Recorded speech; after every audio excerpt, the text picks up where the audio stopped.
முதல்ல வந்து நம்முடைய அமைச்சர் KN நேரு அவர்கள் சார்ந்திருக்கக்கூடிய துறையில் தொடர்ந்து முறைகேடுகள் வந்து கொண்டே இருக்கிறது. நம்ம பார்த்த இதற்கு முன்பு என்ஃபோர்ஸ்மெண்ட் டைரக்டரேட் அமலாக்கத்துறை அவர்கள் அக்டோபர் 2025 888 கோடி ரூபாய் ஊழல் நடந்திருப்பதை சுட்டிக்காட்டி நம்முடைய பொறுப்பு டிஜிபிக்கு ஒரு கடிதம் எழுதியிருந்தார்கள்.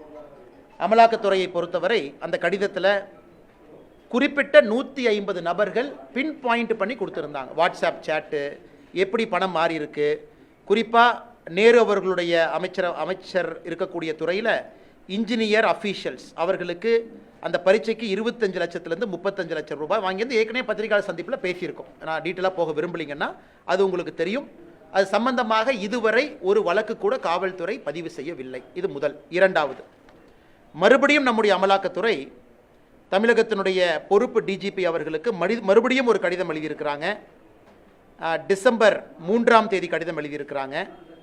அதில் 258 பக்கம் அந்த கடிதம், இரண்டாவது முறை. இது வந்து திரு நேரு அவர்கள் சம்பந்தப்பட்ட முனிசிபல் அட்மினிஸ்ட்ரேஷன், வாட்டர் சப்ளை, நகராட்சி நிர்வாகத்துறையில், குடிநீர் வழங்கல், அந்த துறையில் 1020 கோடி ரூபாய் ஊழல் நடந்திருப்பதற்கான ப்ரூஃப் அட்டாச் பண்ணியிருக்கிறாங்க.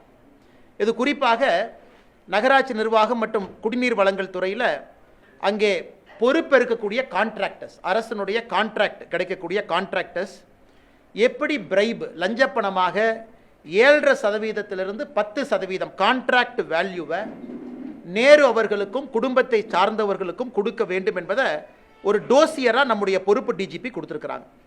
இதில் நீங்கள் நல்லா இந்த டோசியரை பார்த்தீங்கன்னா, இது வந்து தமிழ்நாட்டில் மத்திய அரசு பணத்தில் கட்டப்படக்கூடிய பப்ளிக் டாய்லெட்டு, சானிடேஷன் சர்வீஸ், சுகாதாரத்துறை சம்பந்தப்பட்டது, நபார்டு வங்கியினுடைய பணத்தை வாங்கி நடக்கக்கூடிய ப்ராஜெக்டு, வாட்டர் ரெனோவேஷன் ஒர்க், அதாவது ஆறு ஏரி சம்பந்தப்பட்ட வேலைகள், சிவிக் கன்ஸ்ட்ரக்ஷன் ப்ராஜெக்ட். இதில் வந்து மத்திய அரசினுடைய பணமும் கூட மாநில அரசுக்கு வந்து அது நேரு அவர்களுடைய துறையின் மூலமாக இம்ப்ளிமெண்ட் ஆகக்கூடிய முனிசிபல் அட்மினிஸ்ட்ரேஷன், வாட்டர் சப்ளை, இதில் 1020 கோடி ரூபாய் ஊழலை கண்டுபிடித்து 258 பக்கம் டோசியராக பொறுப்பு டிஜிபி கொடுத்துருக்குறாங்க. கொடுத்து கிட்டத்தட்ட இன்றைக்கி டிசம்பர் 3னா அவங்களுக்கு கிட்டத்தட்ட 12 நாள் ஆகுது. அதில் குறிப்பாக இடி அவர்கள் மறுபடியும் வாட்ஸ்அப் சேட் எப்படி பணத்தை வாங்கியிருக்கிறாங்க, ஹவாலா டிரான்சாக்ஷன், துபாய்க்கு வந்து ஹவாலா மூலமாக ஓவர்சீஸுக்கு அனுப்பி இருக்கக்கூடிய ப்ரூஃபு, அது எல்லாம் கூட கொடுத்துருக்குறாங்க. இதில் ரொம்ப அதிர்ச்சிகரமான விஷயம் என்னென்னா, இது அதிர்ச்சி தான், ஆனால் ஆச்சரியம் இல்லை. நிறைய வாட்ஸ்அப் சேட்டில் பார்ட்டி ஃபண்டுன்னு மென்ஷன் பண்ணியிருக்கிறாங்க. பார்ட்டி ஃபண்டு டிஎம்கேன்னு இருக்குது. அதையும் கூட அமலாக்கத்துறை அந்த 258 பேஜ் டோசியரில் அதையும் கூட ஹைலைட் பண்ணியிருக்கிறாங்க. பார்ட்டி ஃபண்ட் அப்படின்னு அவங்க பண்ணி பிரைபை கலெக்ட் பண்ணியிருக்கிறாங்க. 7.5% 10% கான்ட்ராக்டர்ஸ். இது நேரு அவர்கள் சாதாரணமாக பத்திரிகை நண்பர்கள் கேட்கும் பொழுது சாதாரணமாக கடந்து போயிட்டாங்க. அதாவது இதில் ஒன்றும் உண்மை இல்லை, இது வந்து அரசியல் பழிவாங்கும் நடவடிக்கை, நான் இதன் மீது கோர்ட்டில் பார்த்துக்கிறேன், அங்கே பார்த்துக்கிறேன். அதனால் மறுபடியும் பத்திரிகையாளர் சந்திப்பில் நாங்கள் என்ன சொல்ல விரும்புகிறோம் அப்படின்னா, 888 கோடி ரூபாய் முதல் ஊழல் இன்ஜினியர் ரெக்ரூட்மெண்ட், ஒரு இன்ஜினியருக்கு 25 லட்சத்துலேருந்து 35 லட்சம் ரூபாய் லஞ்சம். இரண்டாவது, நேரு அவர்கள் துறையில் கான்ட்ராக்ட் பெறக்கூடிய ஒப்பந்தக்காரர்கள் 7.5% 10% லஞ்சப்பணம். அந்த பணம் துபாய்க்கு போகுது ஹவாலால, அதை அமலாக்கத்துறை மென்ஷன் பண்ணியிருக்கிறாங்க. பார்ட்டி ஃபண்டுன்னு மென்ஷன் பண்ணியிருக்கிறாங்க. அப்படி இருந்தும் கூட அடிப்படை எஃப்ஐஆரே இதில் இல்லை. ஏன்னா எஃப்ஐஆர் ஃபைல் பண்ணால் தான் அமலாக்கத்துறையை பொறுத்தவரை அவர்கள் அடுத்த கட்ட நடவடிக்கை, மணி லாண்டரிங்கெல்லாம் அவங்க ஆக்ஷன் எடுக்க முடியும். இதையும் கூட உங்கள் கவனத்துக்கு கொண்டு வரோம். மூன்றாவது, இன்று நேரு அவர்களுடைய அமைச்சரவையில் நடந்திருக்கக்கூடிய குளறுபடி. இன்னைக்கு பார்த்தீங்கன்னா Tamil Nadu government of Tamil Nadu rural development and panchayat Raj department, ஊரக வளர்ச்சி ஊராட்சி துறை, அதில் ஊராட்சி செயலாளர், பஞ்சாயத்து செக்ரட்டரி, ஊராட்சி செயலாளருக்கான ரெக்ரூட்மெண்ட் போயிட்டுருக்கு. இந்த ஊராட்சி செயலாளர் ரெக்ரூட்மெண்ட் பார்த்தீங்கன்னா ரிட்டன் எக்ஸாம், இன்டர்வியூ ரெண்டு சேர்த்தி தான்.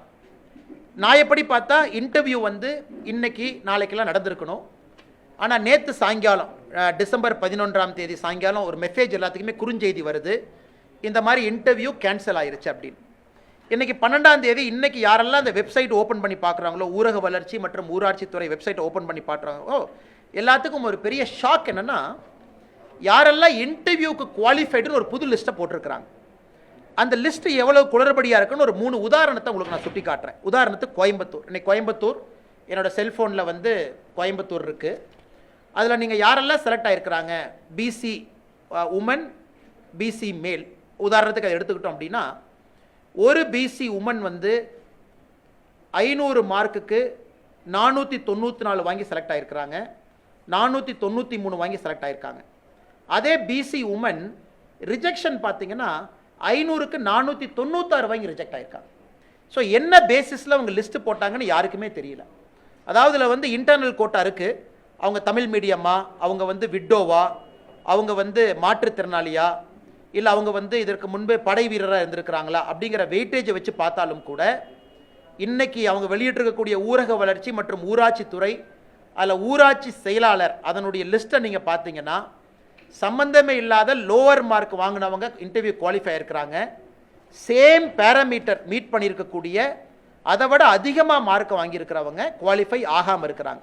கோயம்புத்தூர், கரூர், மதுரை இந்த 3 மாவட்டத்தினுடைய லிஸ்ட்டை நாங்கள் அனலைஸ் பண்ணதை பத்திரிகை நண்பர்களுக்கு இந்த பத்திரிகையாளர் சந்திப்பு முடித்த உடனே வாட்ஸ்அப்பில் ஷேர் பண்ணுறோம். அதாவது செலக்ட் ஆனவங்க க்ரைட்டீரியா என்ன, நாட் செலக்டட் க்ரைட்டீரியா என்ன, செலக்ட் ஆனவங்க க்ரைட்டீரியாவோட நாட் செலக்டட் பெட்டராக இருந்தும் செலக்ட் ஆகலை. ஸோ இவ்வளவு குளறுபடிகளை இன்னைக்கு வெளியிட்டிருக்கக்கூடிய லிஸ்ட், இதிலும் கூட லஞ்சம் கைமாறி இருப்பதாக பெரிய அளவில் குற்றச்சாட்டுகள் வந்து கொண்டிருக்கிறது என்று காலையிலிருந்து. ஆனால் தொடர்ச்சியாக ஒரு மூத்த அமைச்சரினுடைய துறை ஒரு மாதத்தில் அமலாக்கத்துறையை பொறுத்தவரை 888 கோடி, அதன் பிறகு 1020 கோடி ரூபாய் இன்னொரு ஊழல், 3வது முறையாக இன்னைக்கு அவங்க வெளியிட்டிருக்கக்கூடிய இன்டர்வியூ பட்டியல், இதிலும் கூட பெரிய அளவில் குழப்பம் இருக்கு.